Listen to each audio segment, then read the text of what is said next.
you're talking about. And, you know, it had pros and cons, but it was, I'm really happy that it was what it was when I arrived there. But it's not like I miss it, even though I don't like what New York has become. It's kind of happened on pace with my own life, because I don't really want to go out much anyway. and I've stocked my apartment well, and yeah, I don't look backwards at it. You know, the life that I have now, which is there's, you know, plus there's all kinds of great restaurants, you know, which wasn't true when, but of course I couldn't afford to go to them then anyway, if there were great restaurants. So it's kind of like we declined together. Anybody else? Hi. Hi. Have you, I mean, the works, everything's just like really natural. You know, it's translates very well. Have you thought of maybe releasing a lyric book? Making a what book? A lyric book, like from songs, lyrics? Well, practically every song I wrote is in the book that I published in 2001 called Hot and Cold. Almost every song I wrote. I stopped basically writing songs in the 80s, so there was a little moment, this band called the Dim Stars in the early 90s, where we recorded one album, me and some guys from Sonic Youth, where I did all the lyric writing and singing, and we sort of jammed together to make the music. But that's in this book as well. It's out of print, but it's out of print because I took it out of print because I didn't like the publisher. And I'm going to soon start looking for somebody to bring it back the same way that, because I had taken Godlike out of print too, because I didn't like that publisher. But yeah, I've already done that, and but I hope to get it republished. Yeah. Do you ever get an itch to play again? A what? Do you ever get an itch to play again? I do. I always, you know, but I don't like gigging, and I love writing songs and going to the studio, but you can't make a living that way, at least at my level. Hi. Hi. Is there an art medium that we don't know you for that, I don't know, like painting or drawing or clay or photographs? Well, you know, I've collaborated a few times with my friend Christopher, who did the cover of that book, and yeah, like in that Hot and Cold thing that I was just mentioning, there's a lot of drawings in there. Yeah, I like to draw, but it's really sort of, it's like the third or fourth choice of where to go when I get the urge. But I always wanted to make a movie, and but that's such a it's so depressing trying to put a movie together because it's so expensive.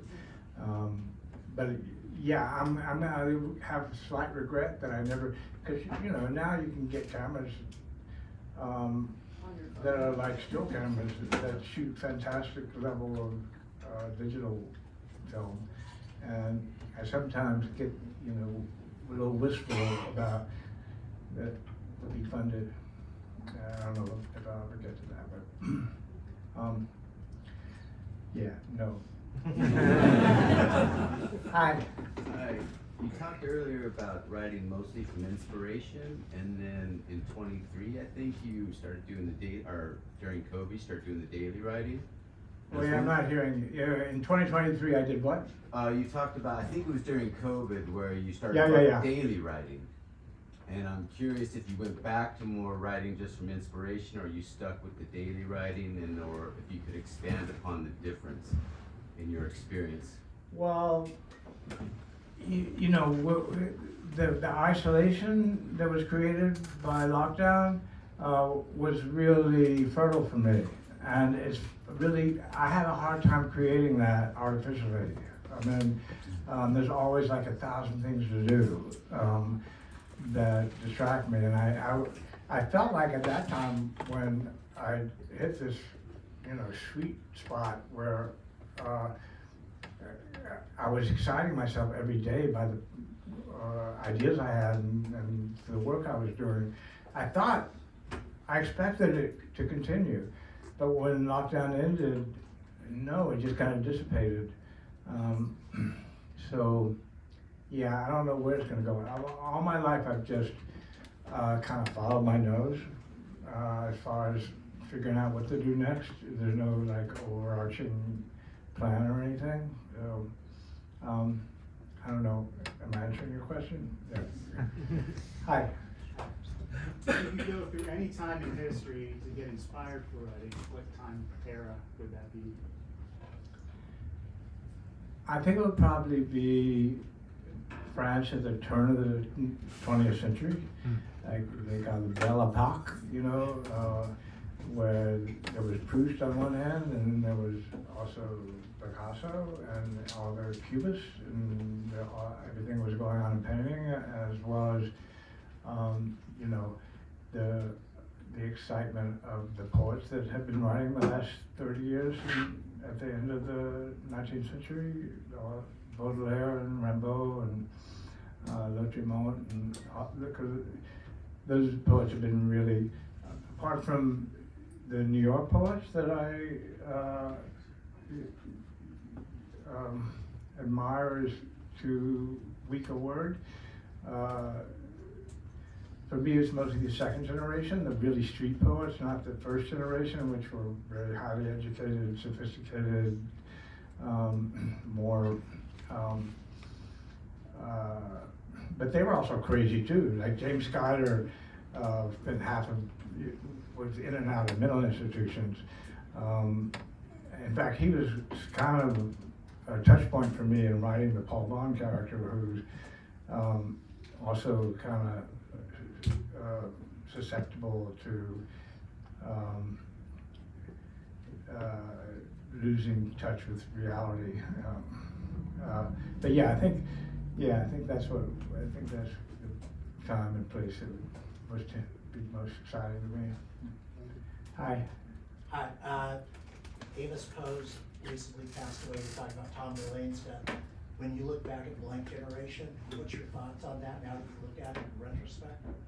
When I look back at Blank Generation, what's the question? The movie, Amos Poe and Ivan Krall movie that they did, Blank Generation. So when you look back at the movie where it eclipsed everything? The movie? Well, I'm not getting what you're saying. So the movie Blank Generation, that Amos Poe, the movie Blank Generation That Amos Poe made? and Ivan Krall, that when you look back at that, they used your name, your song, your everything. When you look back at that, what's your... I was offended by that movie.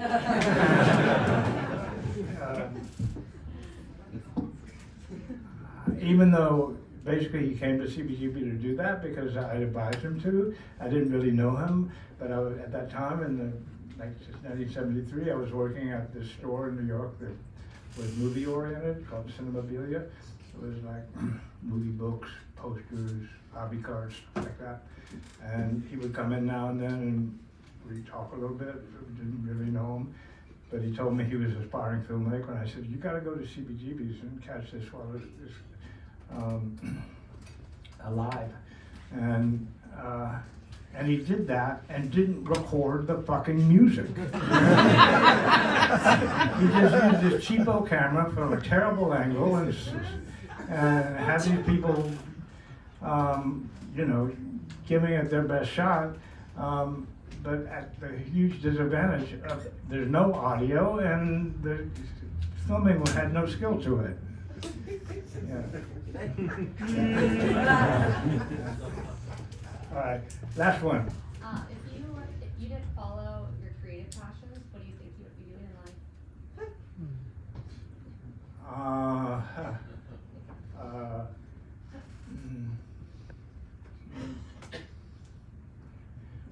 Well, the thing that I wanted to do when I was like 14 or 15, is really weird, but not entirely, was you could to follow back the roots of it was, I thought I might want to be a psychotherapist. But that was largely because my girlfriend at the time was kind of like a daddy's girl, and her dad was a psychotherapist. So that was partly it, but also my father was a psychologist, though he wasn't that type of psychologist. He was a clinical psychologist who did practical work with testing animal reactions and putting them through mazes and stuff. It was like applied psychology. For instance, he had projects going about making Braille work better for blind people, and so it wasn't about talk therapy or anything. Anyway. But yeah, I mean, I really can't imagine being anything but an artist. In fact, it's occurred to me sometimes, it made me feel really creepy in a way, but I can't help it, is that I have a really hard time relating to anybody if it can't happen in the area of art.